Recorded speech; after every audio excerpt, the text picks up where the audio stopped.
Good evening, ladies and gentlemen. The story of my life. Part of it that you're going to hear, not all of it. This was a steamship Ayrshire. The first ship I joined in December 1971. I was 16 years, 10 months old. So I had my 17th birthday on that vessel in Mombasa. I did 3 trips on her, all to Australia. They were four-month trips or thereabouts. She was a lovely vessel to be on. What was its route? Did it start anywhere in particular and go to? Well, it started in the UK and some ports in Europe, and then it would go down the west coast of Africa. We could refuel in Dakar, and then it would go into Lobito, which was Portuguese West Africa, Walvis Bay, and then the main ports would have been Cape Town, and then up the east coast to Port Elizabeth, East London, Durban, up onto Dar es Salaam, Zanzibar, Mombasa. And what sort of cargo was it? General cargo in the main, but she was also what's known as a heavy lift ship. And you can see on the big derricks on the masts, they would lift 100 ton. So we used to carry locomotives on the deck. Yeah, lovely ship, fast ship as well. For those days, 18 knots, 28-day trip from Mombasa to Fremantle. Without seeing land. She carried 12 passengers as well, in extreme comfort. We were not allowed to socialise with them as a cadet. I can remember the master's name was MacDonald. The chief officer was Sellers, and I subsequently sailed with him later. That was where we used to have curry for breakfast, Indian crew. So with that vessel, she was a refrigerated cargo ship as well. So we used to bring mutton and lambs out of Australia. Never out of New Zealand. She never went into New Zealand with her. Australia. And yeah, that's about all I can remember of it. This was my next ship, and I probably had about a week at home before I had to go back and join her. And that was the Tintagel Castle. Now she belonged to a group called the British and Commonwealth Group Limited, which included Shire Line, which was the Ayrshire, the Clan Line, and Union Castle Line. So this is a castle, what they call a castle boat, but she's a black boat, black hulled. So it just meant that she was general cargo. This was similar out of UK, continental Europe, and into Africa, whether it was mainly on the east coast, not so much on the west coast. Didn't like this ship. Why not? A bit old, and there was me and another bloke on it as cadets. We got on all right, but no. So as a cadet you were learning what? To be a navigator, to be a deck officer, to be subsequently a master of a vessel, foreign going vessel. Now here we go on to another castle boat, and you can see it's got what they call the lavender hull. It's like a puce, very light coloured hull. It shows better on another photograph, but she was a purely refrigerated cargo ship. I was on her for 9 months. Dry docked in Cape Town on her. It was a standby ship up the Mozambique Channel, waiting, just cruising, waiting for fruit, because that's what we were picking up out of South Africa. And then eventually we got a cargo of grapes, and it was the first time grapes had actually been carried to New York. It was a trial shipment. I think it was the last time as well. Things didn't go too well. Again, older ship.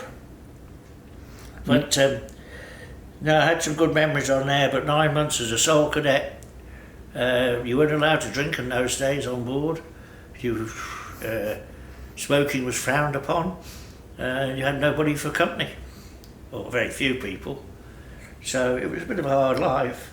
So, sorry, when you say as a cadet, so once you finished your cadetship, you'd have more equal mates, like first mates, second mates to socialise with? Yeah. After that 9 months, they sent me on what they called a mid-apprenticeship release course. And that's all us happy chappies. 6-month course. It was extremely informative. It wasn't just navigation. It's called a School of Navigation, but it was touched on philosophy. I had some very, very good tutors. It was part of the University of Southampton. And there was 2 terms, 2 3-month terms. And in the second term, I was the president out of all of them. Thoroughly enjoyed it. There's a lovely little pub up the road called King Harry. Oh, you even got names on the back. Yeah, some all of the them, people. Yeah. It's even on the back there. There's all your mates. Wow.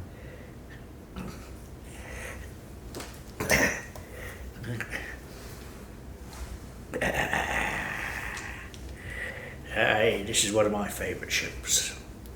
Again, the castle boat. You see again the light coloured hull. Passenger service to South Africa.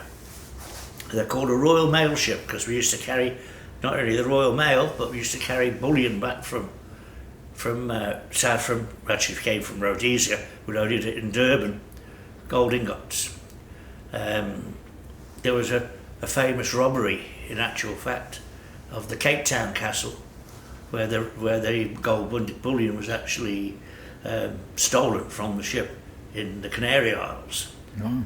Yeah, so we used to drop off in the Canary Isles for fuel, and then you'd be straight down to Cape Town, and then Cape Town, Port Elizabeth, East London, Durban, and then the reverse on the way back. 6-week trip, 500 passengers, and about the same amount of crew.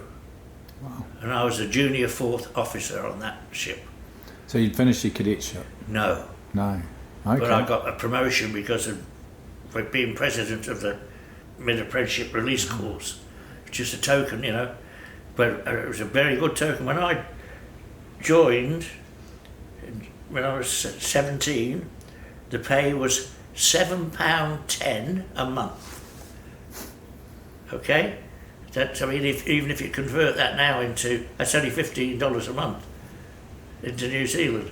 When I went on to this ship, I went up to £56 a month. They were really good, happy trips. I was lucky enough to sail with a junior 2nd officer called Ricky Flint, and we got on got on really well. There was always parties after the 8 to 12 watch, and it was my job to smuggle the girls up to the cabins and evade the master-at-arms. But we pushed them through portholes. We could, yeah. Oh, yeah. It was, that's some good fun on that. It was Ricky. And then,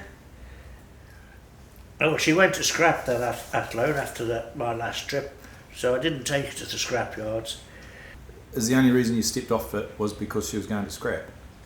No, you dictated to by head office. They put you on any vessel they wanted to.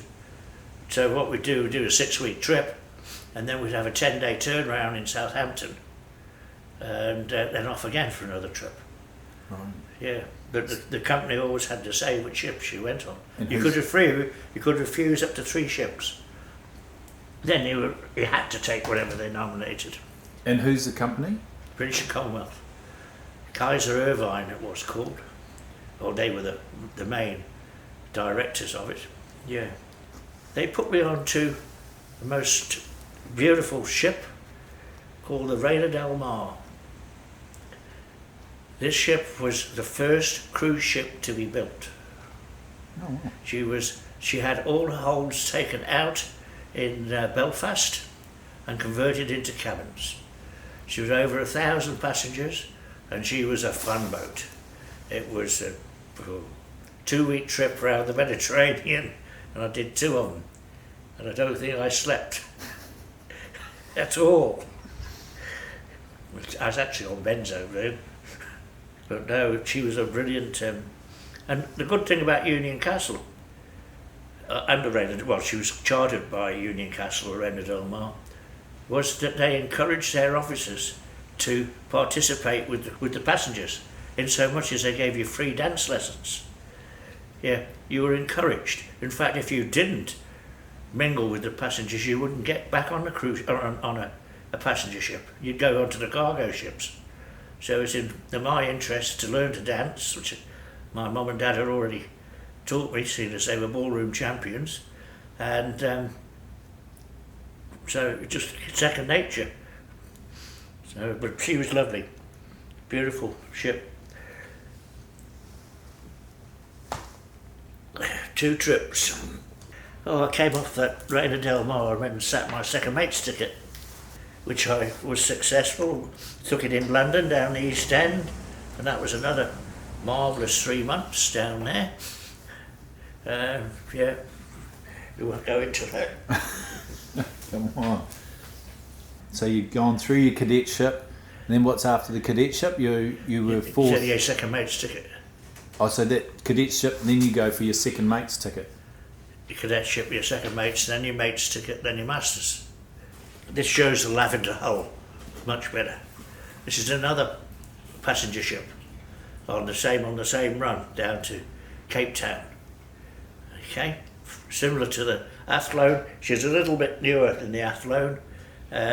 Still about 500-600 passengers, the same crew. Refrigerated, general cargo, but mainly just Royal Mail, bullion. You know, very, very similar.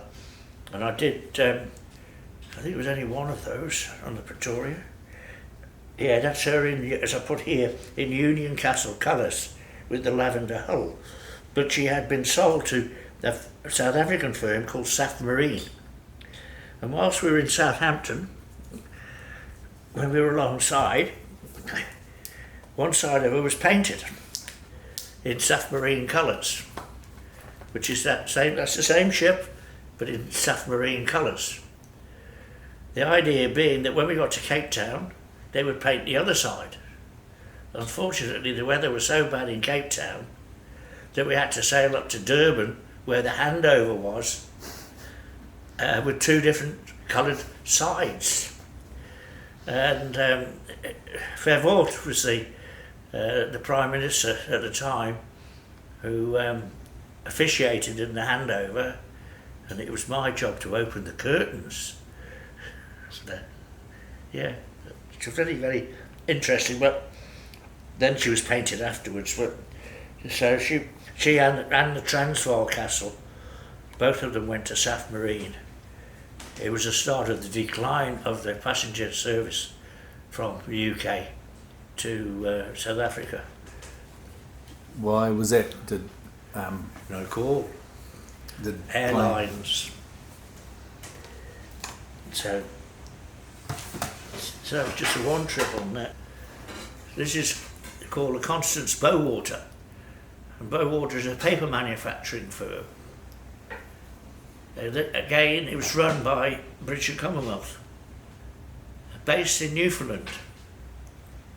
Of course, the ships were registered in the UK, so they had to come back to the UK. But I was on her for 9 months, and she was, as I say, based in Newfoundland in a place called Cornerbrook. And we used to go from there into the Great Lakes, through Buffalo, Detroit, Chicago. We carried glossy magazine paper for Chicago, for the Playboy magazine.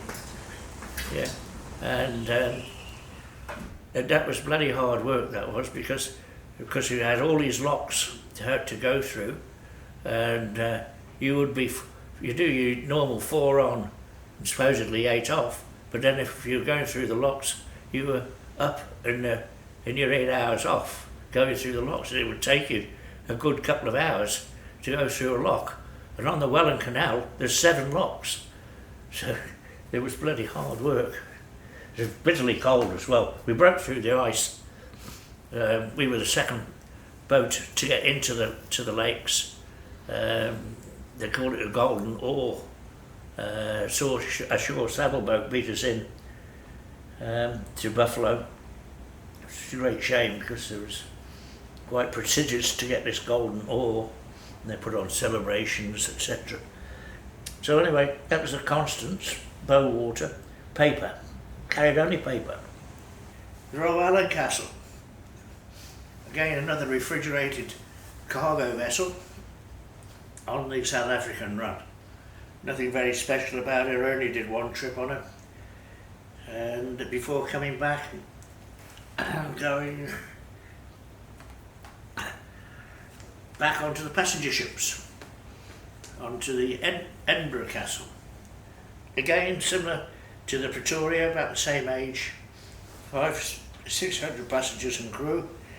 Yeah, I did 1.5 trips on that. Now that sounds amazing, but on the second trip, I got taken off the vessel in Durban because because the third officer, who was originally on the Pendennis Castle, which I was going to go on to, had to get home for a bereavement. So they put me across to the Pendennis Castle, which was their latest, or one of their latest passenger ships. That would have been, she would be up in the 1,000 passenger. But before that, I had 2 weeks in Durban looking after the fleet of refrigerated fruit ships which had been laid up out of season. So I had 2 marvellous weeks there of full pay and expenses, and lived on one of the boats, so I didn't spend too much money, and just generally fished it up. But then of course I had to go back and go on to the Pendennis Castle, so I only did half a trip on her and got off. So when I got back, they put me on the Clan Maclaren as third mate. And on this one, again, it's on the East Africa run. And I did it for 3 or 4 months, I can't remember now. Just the one on the Pendennis. I was supposed to be getting engaged when I left the Edinburgh Castle. So I was pissed off that I had to go on to the Pendennis because it was later. You know. But anyway, so it was after the Pendennis that I got engaged to this cabaret singer, Yvonne, and who you've met when we were over there. I do. But, yeah, and with Dennis Lear and Alma. Yeah. So anyway, but they put me on this Clan Maclaren, just a general cargo vessel. Didn't like it. Dennis offered me a job as assistant manager in the hotel. So I took it and came out. Anyway, I decided to go back to sea. So I went and worked for the Ministry of Defence with the Royal Fleet Auxiliary. That's a replenishment at sea tanker. Replenishes these. That's Bulwark, HMS Bulwark, Royal Navy. We're actually pumping fuel at 15 knots. That's similar from a different angle.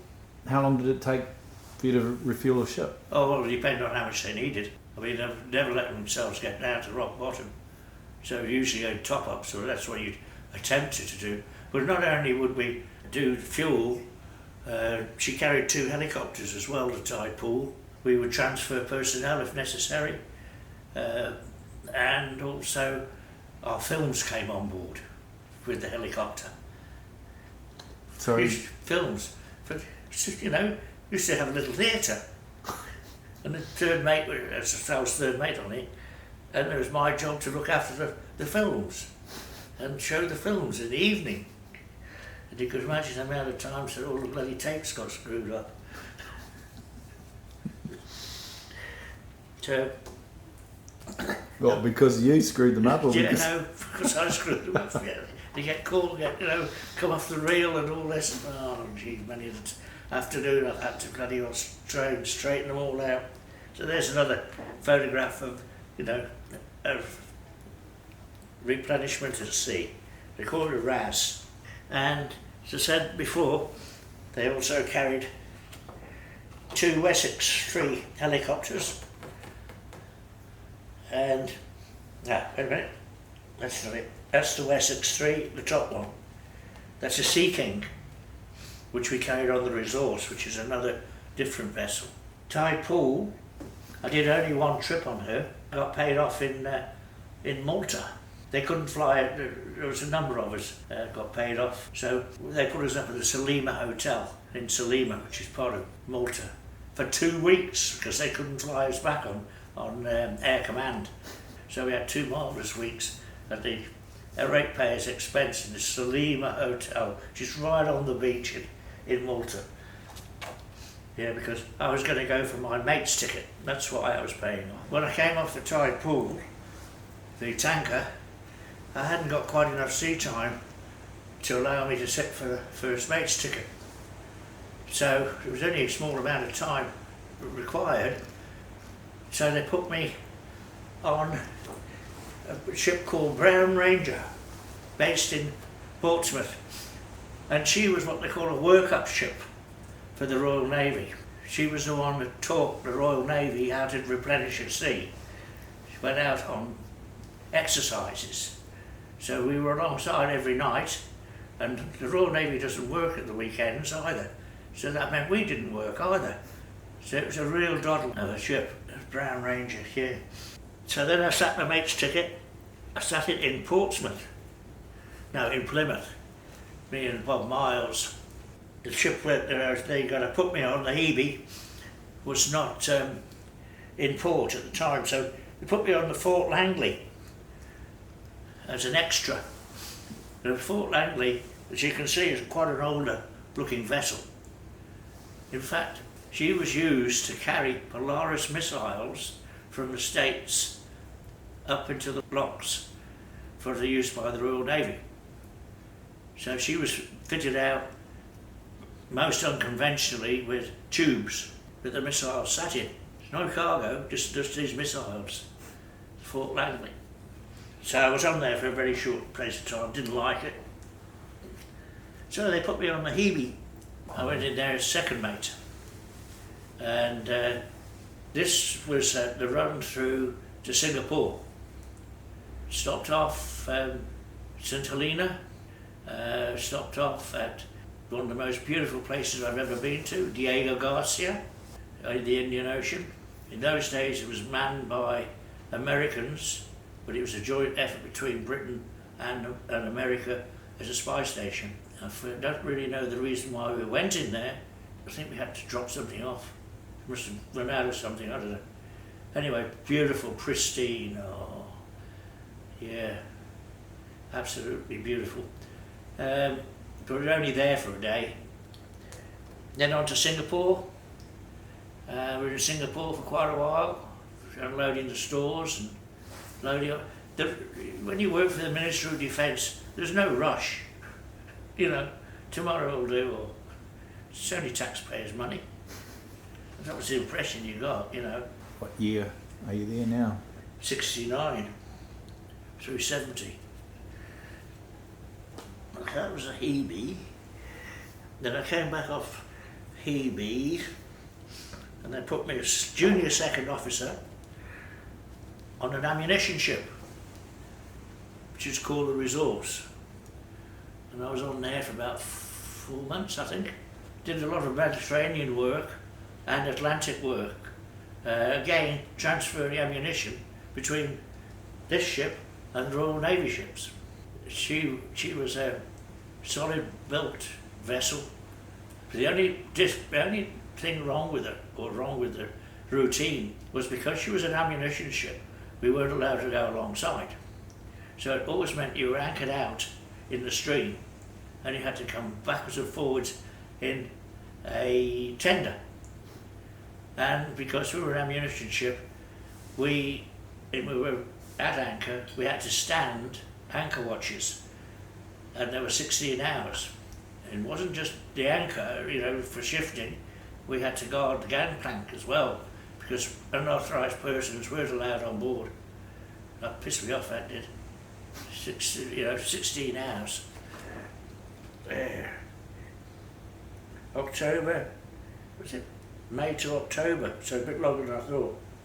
So did you have any form of defence yourself if there were pirates? No, or? That's why we were manned by merchant navy people. Wow. Not Royal Navy. Totally different in the States. Resource, I'm sitting down watching TV one evening, I can't remember where it was. It might have been Iraq's, could have been. And I see this vessel, and I said, I recognise that vessel. And it was a Resource, and they were running it up on the beach in India for dismantling. Yeah. So is that where most of these ships would have ended up? Yeah.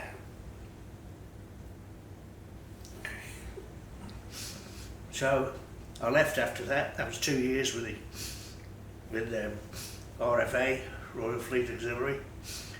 And I got fed up with that. So I went to work for Cable and Wireless. Cable layer. That was in Fiji. And that's where it all went wrong. Yeah. That's where I met Charmaine in the Trade Winds Hotel, which was in Suva, or just outside of Suva actually. And I'd gone in there for a drink, and there was this young lady with a sea snake wrapped around her neck, a black and white striped sea snake. So I thought, ooh, be all right. So later on that evening I asked her to dance, and that was it.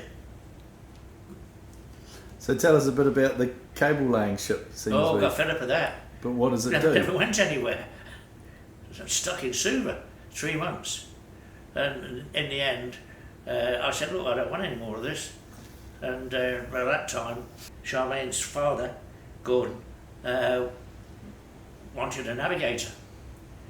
And he wanted to go to England. The idea being we navigate to England. So I got permission to leave the vessel, you know, the cable enterprise. And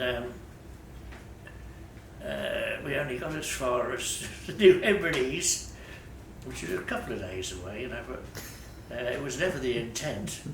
And yeah, we were 3 years in the New Hebrides, and you know all about that.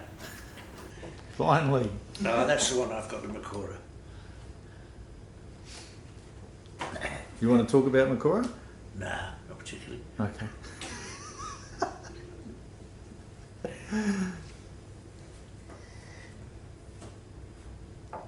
20 tons, solid boat, brought out here by a bloke called Goodwin, who was Francis Chichester's friend.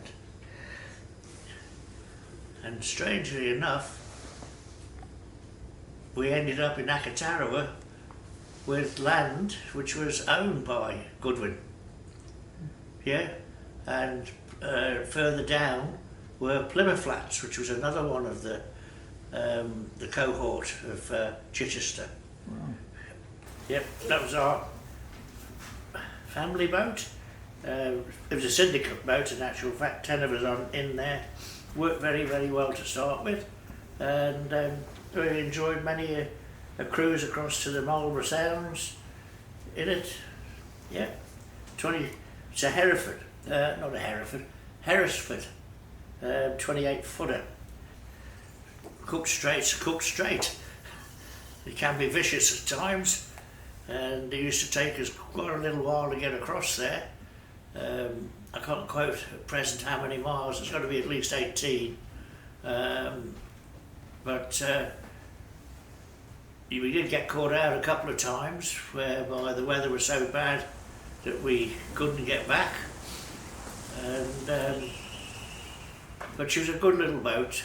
They call her a family boat, and she's not really fast, but she's very stable and very sturdy. She'll sleep 4 easily. Except when we went with Simon, Stephen, you and me. And I lost $100 on the black. I think it was more than that, wasn't it? I think so. Yep. Okay, so whilst we were dairy farming, I decided to go back to sea again because I wasn't making any money. So the first vessel I went on was the Straitsman. Now that's the Straitsman in her original colours, not in Strait Shipping's colours. But it's a good shot. She was a roll-on, roll-off livestock carrier. But she used to take trucks as well in the hold. Just hold it. And then there'd be more livestock down in the lower hold. So I was on there for a reasonable time as well, 94 through 96. Wellington Picton and Wellington Nelson. Yeah, those are the only two, and vice versa, of course. That was the only 2 routes it did. What was its nickname? The Lollipop. Because of up and down, up and down. That's all I know it as, anyway.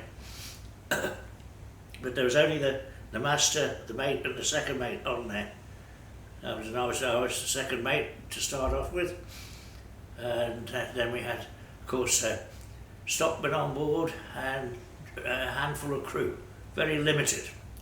And it was very much a hands-on job. The company had only been formed about a year before I joined it, and they really battled unions and facilities. It was a real hard yakka to start with, but I wasn't involved in the first year. Yeah, she's still going as far as I know. I went back onto the Straitsman as the mate later on, but in between that, being second mate and mate, I was put on to the Suilven. Getting Cook Strait, Wellington to Picton, Wellington to Nelson. I ended up the master on there, sole master, just on the Nelson run. She was a very nice looking ship. In fact, a lot of people have remarked that she looked very much like the Queen's vessel Britannia. And she got very nice lines. Good ship to be on. Thoroughly enjoyed that one. Yeah, she was a genuine roll-on, roll-off, in as much as she had both a stern door and a bow door. So it negated vehicles having to reverse off. They could just drive straight the way through. It was really good. The only problem is that if there is any damage to the bow, like the Spirit of Free Enterprise, which went down the North Sea, you haven't got any chance whatsoever. You just flood straight through. She was actually built for General Motors originally to bring vehicles over from the States to the UK, but for some reason or other General Motors didn't take up the ship, and it was bought by Caledonia Maclaren, which works out of Scotland, out to the islands, to the Hebrides, Ullapool, and that's where she was for many a year before coming to Strait Shipping. I actually did the last trip on her, and both Claire and I took her out to Fiji, where she was sold to a firm called Sun Fiji. She subsequently sank in Suva Harbour. She was carrying, I think it was oil coconut oil and coconuts, and for some unknown reason to us, she capsized and sank. So it's just pure bad stability. Yeah. I wasn't on the vessel in this particular incident. Dave Birchall was the skipper, and this was on Waitangi Day, and I can't remember the damn year. But Dave admitted I took over the next day actually from Dave, and he admitted to me that he was shit scared. He thought he was going to lose all the windows in the wheelhouse, and that he openly admitted he should never have gone to sea. But anyway, he got away with it, but as you can see, they were pretty heavy seas. And it's a good job she was a well-found boat, because that could have been disastrous. So where's that photo taken? Outside Pencarrow, just outside the heads. Yeah. And do you recall what the wave buoy was registering at the time? Over 10 metres. Yeah. I subsequently had a rule that if the wave buoy was over 10 metres, I wouldn't go. I'd cancel the sailing. Now they're down, well, as you found out to your cost, it's a much lower ceiling that they've got now. And here we have the inglorious Kent. Roll on, roll off. Only a stern door though. And the anchors used to bang incessantly, and she used to what we call piggyback. Oh, she was a very bad seaboat. Not pleasant at all. I was there the mate or the master on that, and originally she was on the Picton run, and then she went on to the Nelson run and Napier and Tauranga, which was a nice pleasant change of going up the coast, where we'd deliberately slow down to about 5 knots and throw the lines out the back, and we catch tuna, and we had quite a competition going between the other skipper, Donald, and myself as to how many we would catch on the way up there. And I think the record was 20, and these were big. They're not skipjacks, these are yellowfin, albacore. So anyway, I was on and off her for a while, say not a pleasant vessel to be on. That was my last ship. Oh no, not quite my last ship. In between I was training to be the master on the Santa Regina, passenger ship on Picton Run, and the Monte Stello, neither of which are now with Straight Shipping. They've both been superseded. The Kent has gone. Last but not least, just Wellington Harbour with the 3 ships there, the Santa Regina, Monte Stello and the Kent.